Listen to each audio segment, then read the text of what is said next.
Hey, children, how you doing? How are you all doing this good day? All right. So it's your Auntie Hanifah here, and this is another one motherfucking meditative moment. Okay. So each Sunday, during July, during our break, I'm going to come to you live via your Gay Auntie's podcast YouTube channel with meditations to help understand and move through the year 2020 and beyond. Because I got a feeling, based on human history, this world is gonna stay crazy. But we don't have to be crazy in it. We are here to transform ourselves in context of the crazy. We are here to empower our families, given or otherwise, in context of what the fuck. We are here to reclaim the inherent progress of humanity in context of these motherfucking moments when humans choose to fight against the inevitable evolution of our species, where conflict will need to learn how to survive in our collective and overwhelming peace.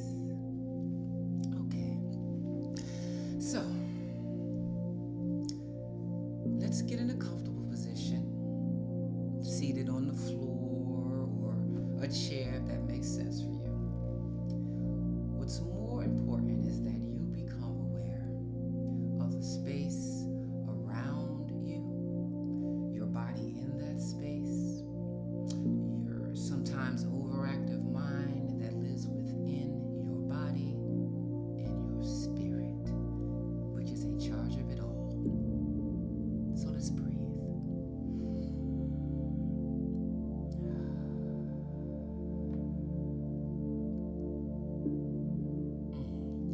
Close your eyes and choose to listen to just my voice.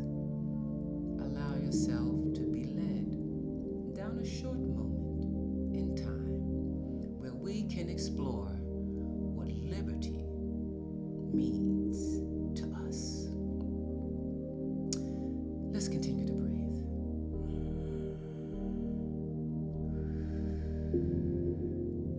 And with your next exhale, I want you to get centered in what liberty means to you. When you hear the vibration of the word liberty, freedom, choice. Liberty is defined, according to Google anyway, the state of being free within society from oppressive restrictions imposed by authority on one's way of life, behavior, or political views. So, the word liberty speaks less about your personal freedom, full stop, full breath, and more about freedom in context of the society in which you live. Now ain't that some shit? I think the distinction should be honored when it's so often blurred. So, let's break down the definition of liberty just a bit. The state of being free. Full breath. To even begin experiencing liberty, one would have to know what it is to be free. How many times in your life have you felt free? Not some political idea of freedom, but literal moments in your life when freedom was felt, not spoken about. running full speed with friends as a kid. The first time you caught balance on a bike. The first time you lost track of time on the dance floor. And oh, how your Auntie Hanifah misses the dance floor. Funny how freedom feels like a naked joy. Many of our unadulterated freedoms were experienced in childhood before freedom was redefined. These moments of joy reminds you of your limitlessness in the world you're born into. Limitations in any space can give way to either resistance or innovation. Liberty is inherent by birth, but must be conjured and then distributed in life. Freedom is work.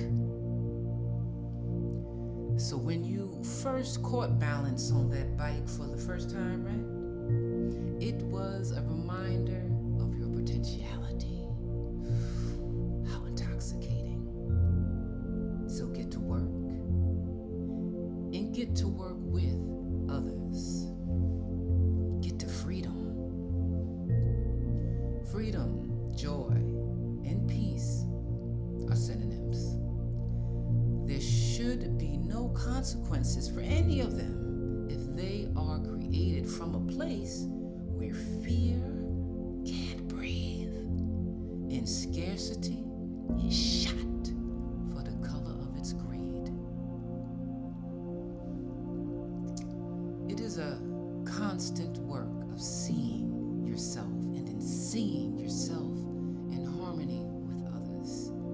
Freedom is a collective work of art. So let's get back to that definition of liberty. The state of being free within society from oppressive restrictions imposed by authority on one's way of life, behavior, political views. Today, Sunday, July 5th, 2020, is the day after Independence Day for the United States of America. And it all started with the oppressive restrictions of the English government. Today is the day after many around the country celebrated this idea of liberty despite growing COVID cases and headed to the beach. American liberty is an arrogant one. American liberty is defiant when the status quo is challenged. American liberty is often a terrorist in the face of inconvenience. American liberty is uneased by the word no. But our liberty is starving for joy. Our liberty is starved for clarity of peace. We are a country of those taught to oppress and to become oblivious to that oppression, and those oppressed are taught to live on despite it. But we all are starved for joy. Joy that wakes us to greet the day. That joy that gives us purpose and meaning. A liberty that contributes to those around us because it comes from a universal joy we all have access to and can create and, more importantly, share. But we have been on the beach with armor on for so long, so ill prepared for the liberty we seek. As a society, we are not in the practice of using our joy as a societal resource. No, we hoard. For a country so rich with land, people, and resources, we use so little of it. For land so rich, full breath,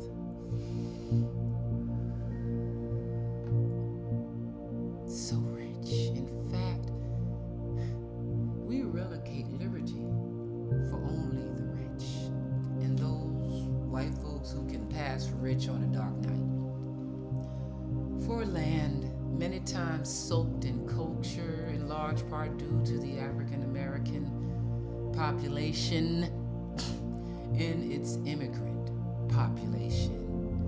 It chooses instead to question, oversee, steal, and conveniently forget its cultural roots in lieu of its preservation of a kind of liberty,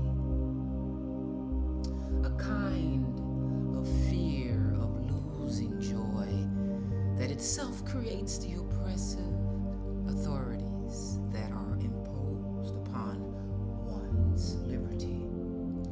If joy and prosperity for all is had, if freedom is had by all, then America must not operate from scarcity of joy. It is infinite, like other things, like love and pain. And when I say America, I don't just mean white folks or some legislative body. I'm talking about everyone born between these imaginary borders and raised on the same TV shows, cultural cues, and tall tales. Who are we? And who are we when we ask for liberty? Do we align our joys in service of others finding theirs? Are we mining our joy as a country? Because it can be our greatest natural resource or export. Once again, it starts from within and works its way out. So if you find joy in the 4th of July, then there is no need to take up arms to fight for a liberty so loosely defined. There is no love of country without a clear path to personally defining it and an impulse to share joy. There is no power maintained fighting the winds of change if you can't cultivate a breeze within. And for those of us who have been denied joys and freedoms, will we be able to freely lay our burdens down when our liberty has been so closely defined by lack of it? And when the day comes when we all sing that great American spiritual, free at last, free at last, would we have done the work so that we, us, can live with freedom and liberty within America? So as we slowly open our eyes right now, and it leaves you with a sense of movement, I leave you with just some thoughts this day after Independence Day. No, just like with Black History Month, your independence is every day. Just like with Juneteenth, your liberty was already here for others to only discover. Just like the protests, nothing is certain, but boy, the joy that's gifted in the journey. Okay, children, I want y'all to have a beautiful Sunday. Don't forget to subscribe to this YouTube channel if you haven't yet. You also can find us on IG and Twitter at Your Gay Aunties. And I'll see y'all every Sunday during July while we're on break, just for a little meditation for the day and hopefully prepare us for the rest of this year. All right, I'm Auntie Hanifah, y'all. Love you.